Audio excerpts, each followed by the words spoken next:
All right. Hey, everybody. Welcome to the O365 Pulse. We're happy to be here today. We're going to kick things off. We have a lot of content today, so I'm going to open it right up and pass it to Tom so nobody steals his thunder. So, Ah, Tom, why don't ah, you take us into in development and just ah, don't share all of them. Don't share all the good ones. Just share like one and pass it to somebody else, and we'll come ah, back to you. ah. But go God, ahead and kick us off for in this is so development. stressful now. Well, I'm going to take the first one that was on the list here for Microsoft Search, and they're in development with the ability to use, view, and manage your personal query history. So this is really cool because when you go to do a query in, I'm assuming probably Edge, uh, what it will do is it will start to show you prior queries that you've done. So if you've got one that's a little complex or you've had to maneuver around to finally get to where you want to get to on your search, instead of you having to bookmark that so you can get back to it, it's now going to be in your personal search history, which will make it very easy for you just to select that item next time in the dropdown that appears and go ahead and select it and get your search. I think this is going to be a really cool change.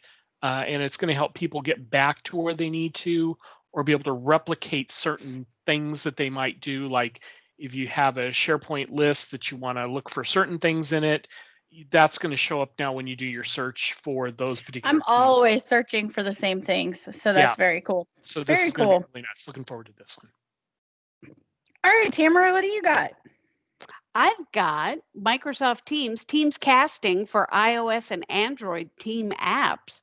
And what that means is for quick ad hoc sessions that don't necessarily require setting up a formal meeting, people can use the Teams casting to wirelessly connect to a Teams room from their mobile device and display content. Users can broadcast their screen and cast content stored locally on their device or accessible through O365. And that's supposed to be released in May of 2021. I think the ability to show content on your phone and have everybody be able to see that, that is a really cool feature, I think. Yeah, especially if you're ad hoc and you're just like walking past a meeting room or yeah, it's just it's a really great way to do that. Well, I've got one for Teams too. It's the revised in-meeting share experience. This is changing in both Enterprise, GCC High, and DoD. So the user interface for the in-meeting share feature for Microsoft Teams has been redesigned to help presenters find their desired content more quickly and easily. What this means is people complained and they couldn't find stuff and people got confused and now they're redesigning it to make it easier. So they're using telemetry to make it easier to find stuff. So if you notice on the dates it's going to hit enterprise in February, or it's saying it's going to hit enterprise in February, GCC high in March, and then DoD following up in April. So this spring we're going to see some new ways to be sharing once we're in meetings that will make it a little bit easier, make it a little bit more intuitive. So I'm excited about that one. How about Cool. you, Yeah. Adam? So there was a couple ones for mail for iOS and Android for the Outlook app that I thought was kind of cool. So they don't put a lot of details. It's something they obviously just added to the roadmap with it being in development. But it's actually scheduled for a launch next month, so I guess we'll be able to see pretty quickly. But basically, they say it's increased the visibility of email messages that were sent from outside of the organization. For again, Outlook for iOS and Android. This is cool to me. This is something that we typically recommend as security best practices to our customers when we work with them. Go through and put a banner, put a mail tip, put a External. disclaimer at the bottom. Yeah, something that flags it as external. But that's not something that by default is there. So if you're not working with a partner like one of the companies we work for, that may not be something that you're doing by default. And I would think, especially when you're talking about mail on your phone, when you're just going to look at something on the mobile phone, it may not be something that jumps out to you. The purpose of this is to just make you more aware, hey, if this is external, it might be a spoofing message, especially if it's going to be like someone acting like they're internal, but it's an external message. So just, I think this is a good baseline security thing to be doing.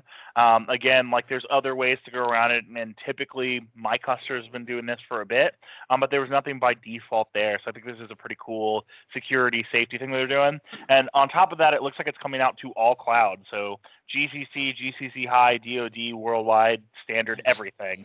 So kind of nice to see, and I guess we'll see more details about it in the next month or so. Cool. Very Great. cool. Anyone else have anything that they want to highlight in development before we move on to rolling out? I'm going to go ahead and toss out one more that is semi-search related. It's for Microsoft Teams. It's top hits in search auto suggest. So it's a new section at the top of the auto suggest suggestions where the most relevant results across domains for a given query are represented.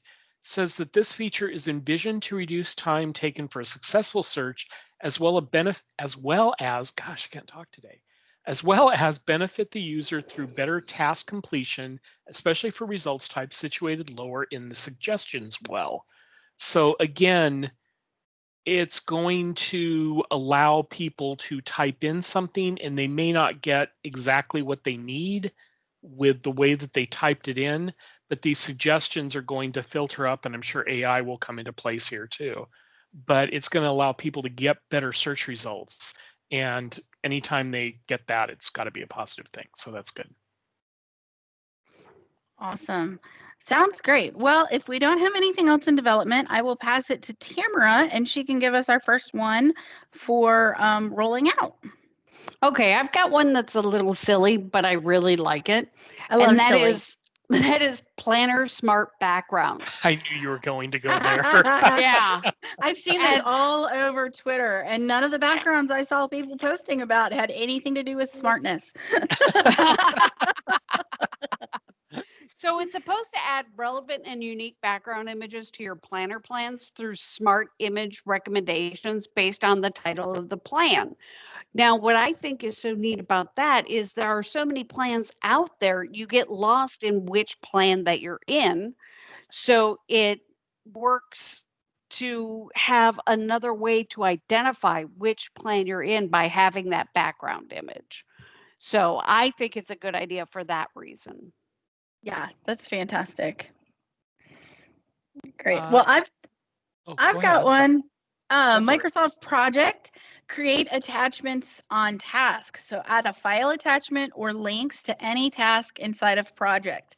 That's rolling out. That's going to be one of those features that if you've been waiting for that, and you want that, and you're just going to have a happy dance when you see you can finally do it. So it is here. Let all the people rejoice. It is rolling out now. I think that was really a long time in coming. Oh, yeah. I'm surprised it took them that long, took Microsoft that long to make that feature available.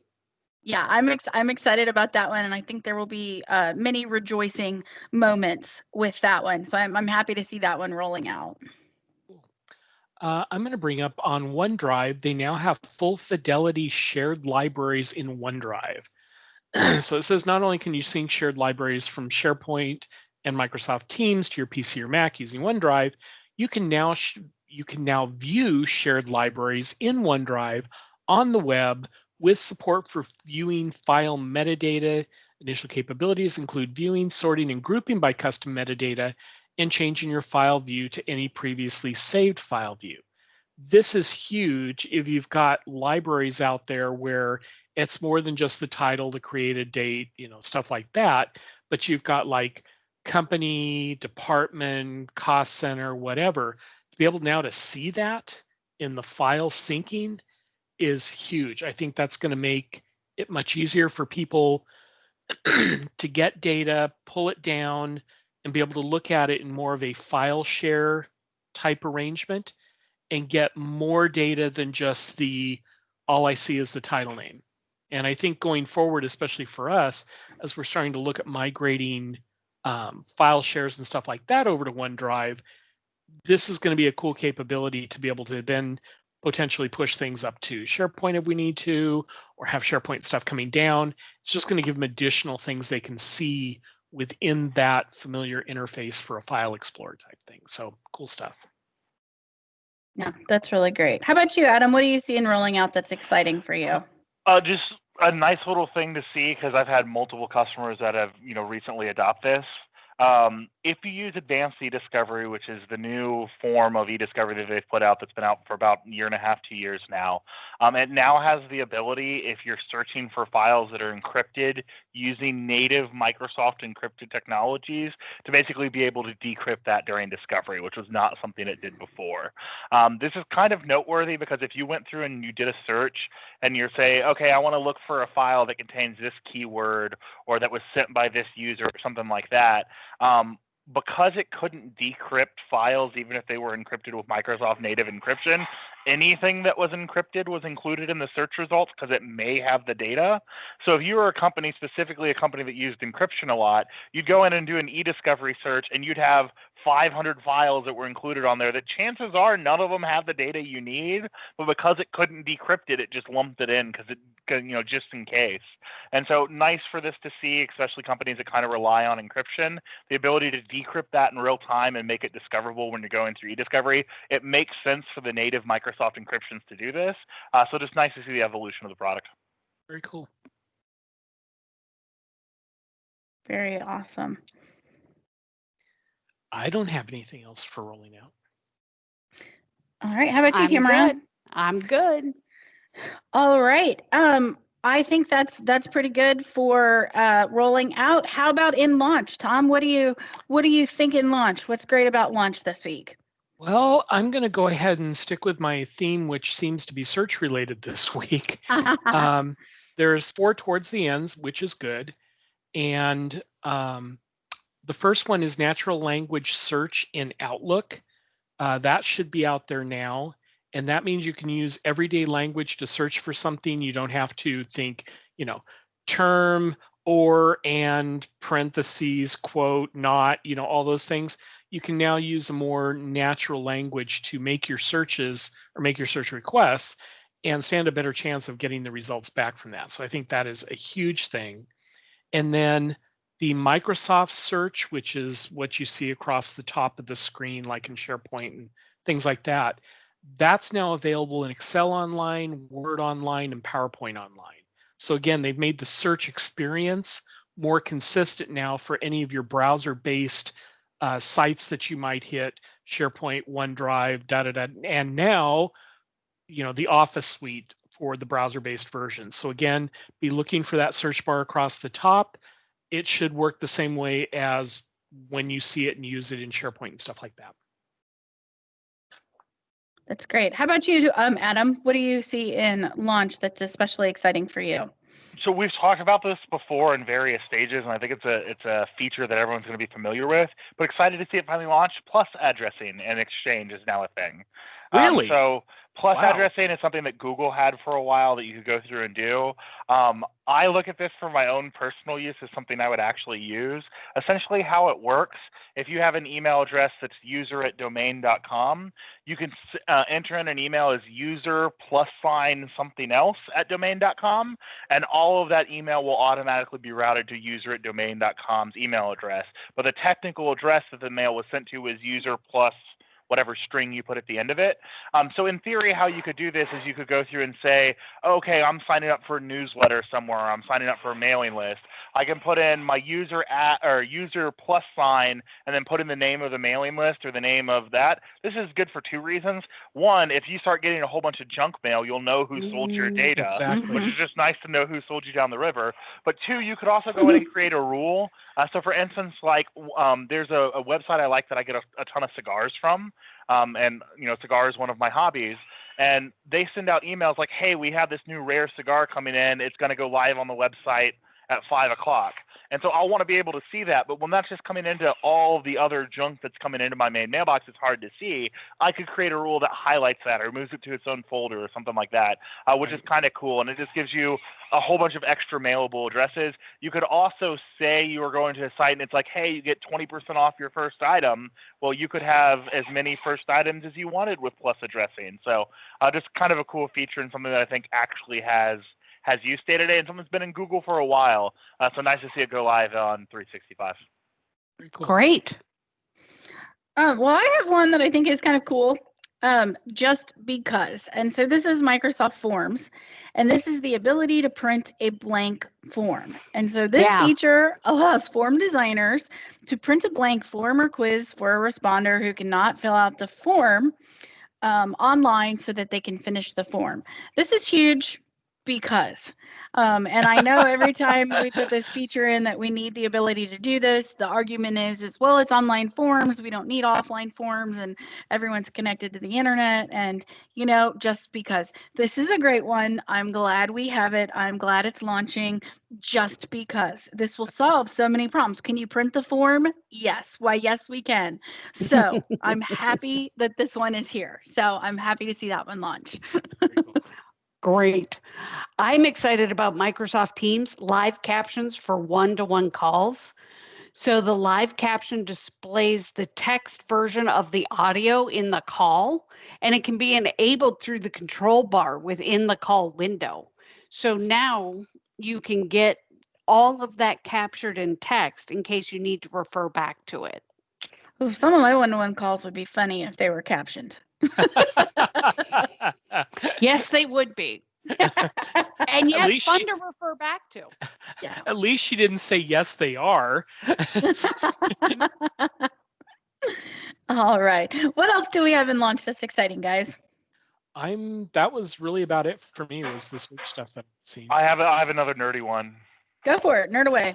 Okay, so I've been working with one of our customers, who I'm not going to call out who they are, but they're a hospital, and they've been experiencing with exact data match. So I've gotten my hands dirty with exact data match over the last couple of weeks, and it's a really cool feature, y'all. Exact data match is basically a way that you can do DLP, but with actual sets of data rather than algorithms that look for patterns. And so what you can go in and do is, say you're a hospital, you can upload your patient records and then build out these forms that say what your patient records are, and then any data that's going around in your system, it can go in and actually look for patient records. So it's no longer, oh, we think this might be a record, you don't want to do it. It's, we know what we're not allowed to send out and go through. Building out the logic to do that, though, is not the easiest process. It's a whole bunch of PowerShell and stuff like that.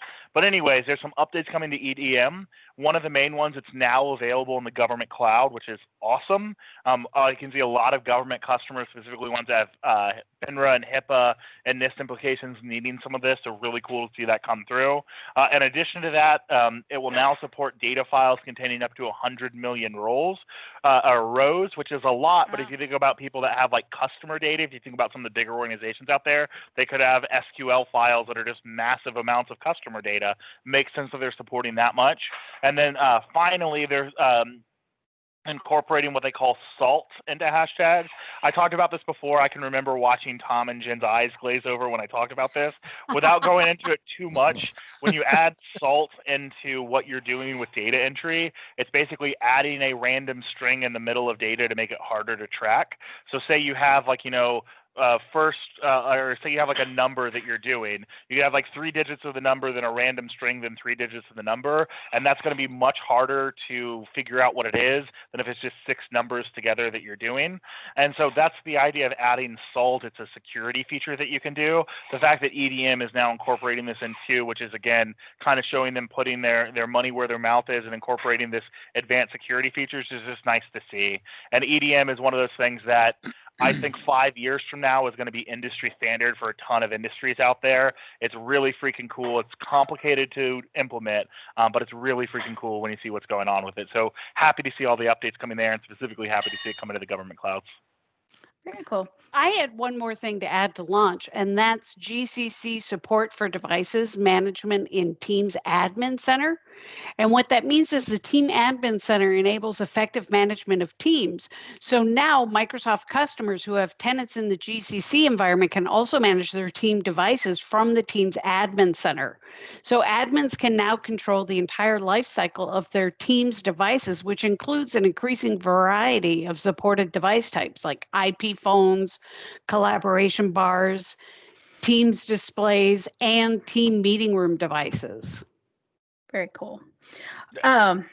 I have one, and this is a PowerShell setting. So this is inside of Teams. It's for meeting settings, but it's coming to PowerShell first. And so we've seen from experience, it typically comes to PowerShell first, and then I guess depending on usage, depending on a lot of other factors, it makes it into UI or not.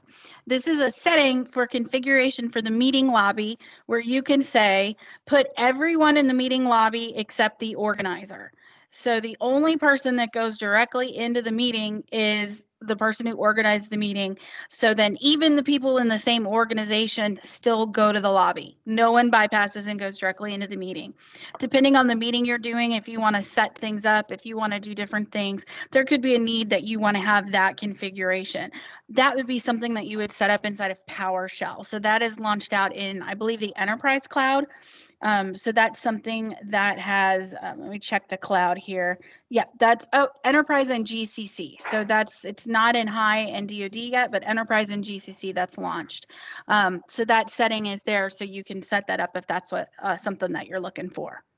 I think that's going to be really important for private meetings, especially if you're talking about like right sizing the organization and you want to make sure you only have the correct people in the room. I think that's going to be a really good win. Yeah. Especially people who dial in as guests, No, Mhm. I'm sorry, guests aren't coming into this one. I have one final one. We talked about it when it was going to rolling out. It's just. I was going to say, Adam, did you I disappeared. freeze? Did Adam freeze? It's really exciting, and Adam's keeping it a secret from us all. It's more scary that Adam's doing the recording. Up there he comes. Okay, I'm back. I don't know what happened. So basically, the unified labeling client is going to become available inside of GCCI, or GCC as a whole. If you guys can hear me, my internet may be. But basically, if you do stuff with sensitive labels, so you go through and do like wanting to label CUI data, wanting to label whatever type of thing, the client that allows you to do this in the desktop versions of the software is now available for the government clouds. So let's see. Very cool.